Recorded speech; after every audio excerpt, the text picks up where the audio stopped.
Magandang umaga, Bagong Pilipinas. Narito ang Police News Express sa oras na ito. Mga miyembro ng Kingdom of Jesus Christ pinaniniwalaang gumamit ng laser laban sa helicopter ng PNP para pigilan at patagalin ang operasyon ng PNP sa KOJC compound sa Davao City. Ito ang balitang hatid ni Patrolman Aldin Cañazares. Naniniwala ang paggamit ng laser ng membro ng Kingdom of Jesus Christ KOJC batok sa kapulisan ang napuntirya nito lamang Agosto 29 taong kasalukuyan. At narito ang pahayag ng spokesperson ng Police Regional Office 11, Police Major Catherine De La Rey.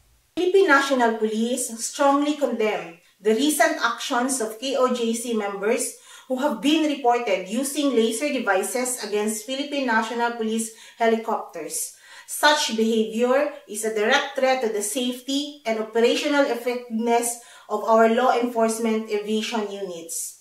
The use of lasers against aircraft is not only dangerous, but also a clear violation of aviation safety regulations and legal standards.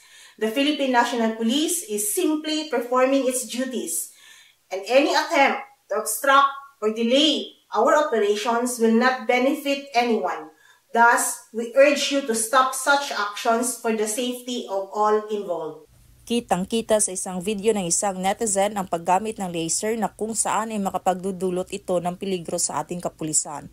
Ayon sa lawyer, ang sinumang tumutok ng laser ng helicopter maaaring mahaharap sa kasong unjust vexation na isang krimen na may kinalaman sa pag-aabala o pag-istorbo sa kapwa na hindi umaabot sa antas ng krimen ng pag-atake. Gayunpaman, ang taong responsable ay maaari ring mahaharap sa iba pang paglabag sa mga regulasyon ng Civil Aviation Authority of the Philippines o CAAP.